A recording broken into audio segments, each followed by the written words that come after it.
Welcome to Royle Subjects, your go-to podcast for anyone trying to navigate the ever-changing world of real estate. Come with us as we explore topics that are always relevant, never boring, and designed with you in mind.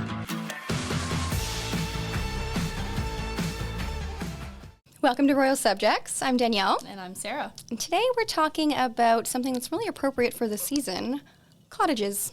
Cottages. There's sunshine. Exactly. They go hand in hand. I mean, you can go to a cottage in the winter, but it's not quite the same. Not unless it's on a ski hill. Ooh, okay. So like a chalet. Right? Yeah. Yes, cottages versus chalet. Isn't it the same thing, except a chalet is in the winter and a cottage is in the summer? Yes. Yeah, chalet is the it's the French winter word for... I'm making this up. Oh, I fully believed you. You had me. Yeah, oh, sweet. Really? Like cottage. That's English for sure. So I didn't grow up going to cottages or having one, anything like that. But my mother-in-law purchased one in the county 2 summers ago. And so it's been really nice to be able to go out to the trailer. She's like right near the beach. It's 45 minutes from our house. So we don't necessarily go for a week at a time, but we have that option to go and see her. She's actually putting it back on the market though, because she purchased it without really thinking through how she wanted to use it. Mm-hmm. And so that's kind of the inspiration for this episode is if you're thinking about buying or investing in a cottage, what are the things that you should think about that are different from traditional home ownership? Yeah, absolutely. I hitched my wagon to a family of cottagers. They started out with, like the little tiny trailer and then saved and moved up and saved and moved up. And now we have the privilege of being a part of a really beautiful 4 seasons cottage that we can now go and use at any time. We actually lived there for a few months a couple years ago when we were house hunting. So really beautiful. They're on West Lake, but it's a lot lease community. So you own the building, that you own the structure, but you don't own the land. You're leasing the land, right? So different implications with that, but really nice to still be able to have access to that for 4 seasons. So maybe let's talk about that. I was going to say that leads right into the first question, which is like, what type of ownership structure are you hoping to have depending on how you're going to be using your cottage? So, one is you're going to buy a cottage that is on its own plot of land. You're going to own it freehold. It's going to be essentially a secondary residence, but you own the land, you own the home, and you're responsible for all maintenance and everything that goes into it.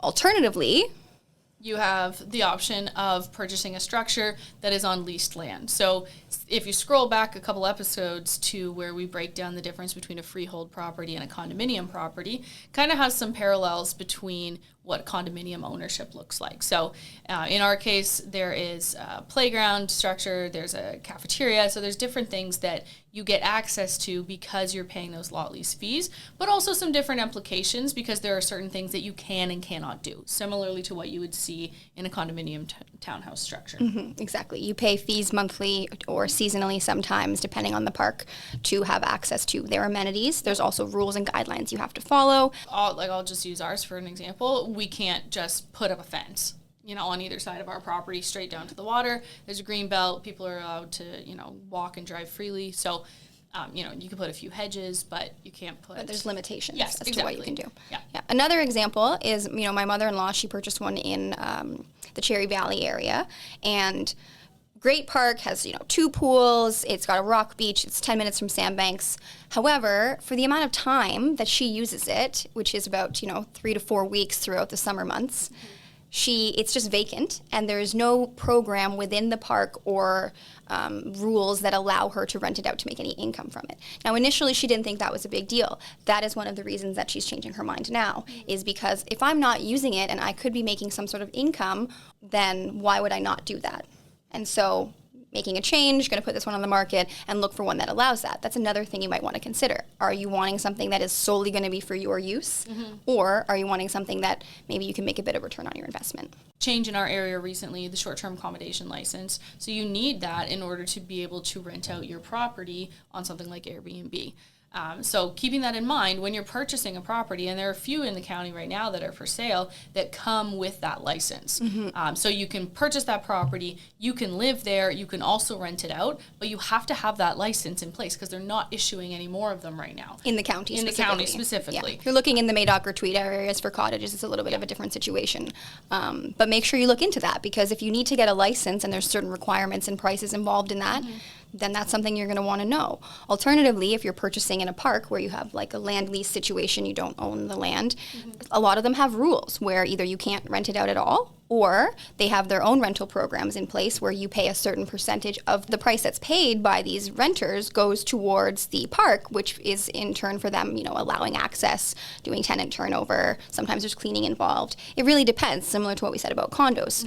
But if getting an income on your property when you're not using it is really important to you, that's something you're going to really want to consider. Yeah, that's exactly what I was going to mention, that if you want to rent out your property on something like Airbnb, you also need to consider that if you're not living in the area at the time of that rental, who's turning it over? Who's doing the laundry? Who's scrubbing the toilets? These nitty-gritty details have to be figured out in advance, because sure, it could sound like a really great idea to buy something in, I keep referencing the county because in my mind, where else are you spending your time in the summer other than Prince Edward County? But let's say you've got a place in the county that you're going to spend a fair bit of time there in the summer, but then maybe you're renting it out either year-round or some other period of time. If you're not living there, you've got to be mindful of who you're going to hire who's going to be responsible for maintaining that property. Because there are some property management companies that will do, short-term accommodations. Sometimes it's at a pretty high cost. Sometimes maybe it's better to forego that option and go with a park that has their own internal rental system. Again, it's about running the numbers, figuring out what works for you and what is going to be the most beneficial. For a lot of places that are in a park, for example, they've got grounds care. They've got maintenance, right? You don't have to worry about your lawn being mowed or your snow being shoveled if it's, It's an additional cost usually, but it's there. So if you're not going to be able to make it out there for a couple weeks in the summer, don't worry about going and showing up to, knee-high grass. They will maintain it for you. I mean, there will be a bill, but there are options in that sense. There are always bills. Right? So probably the last consideration I would say is, what is your lifestyle? Because some of the parks in the area are going to be catered to young families where there's going to be clubs that your kids can go, and then maybe you have more time to relax at home or work from home while they're playing at the club or the kids pool. Alternatively, if you're in like a retirement mode and you maybe don't want to be around a lot of kids, there are communities that are more segregated. Adults only pools, adults clubs. Depending on where you're at in your life, you might want certain things, and those are another consideration that you should make when you're looking for a cottage. Yeah, it's the same part of, doing your due diligence when you're looking at different neighborhoods to live in for a traditional residential home, right? If there are certain things that suit your lifestyle and your needs, you're going to want to look there. Pets, for example, right? That's always a big part of it. If I take my dog, am I going to get in trouble for my dog going to the bathroom in the same area that the kids are playing in the play structure, right? Is there a dog-friendly beach? Is there a dog-friendly beach? Is there a dog park? All the different things that, if it matters to you, it needs to be part of your due diligence process to make sure that your lifestyle fits in with this purchase and vice versa. Absolutely. I think it's just a really great reminder that as in any area and aspect of real estate, not all that glitters is gold. You always need to do your due diligence. There are a lot of ideas that sound really great, and they may look really great, on the internet or on Instagram. You see these cute little A-frame cottages, or you hear about people earning a secondary income through Airbnb rentals. You have to do your due diligence. You have to look into these things, strip away all of the excitement, and really dive into how much is this going to cost to purchase, but how much is it going to cost me to maintain it? How much am I going to be able to personally enjoy this property? And what are the long-term implications of this if I ever chose to sell it or if I wanted to live there full time? Do all of the homework before jumping in, because these are really exciting ideas when they're thought out and when they're executed properly. They can also be really detrimental if you don't do your due diligence. And I think we could say that about almost anything involving real estate. For sure. So if you're considering buying a cottage, reach out. We definitely will be able to walk you through that process, even if it's just in an exploratory sense. Yeah. I'm Danielle. And I'm Sarah. And we can't wait to talk to you next week. If you have any questions regarding real estate, please feel free to reach out at our website, theroyalgroup.ca, or The Royle Group on any social media platforms. See you around.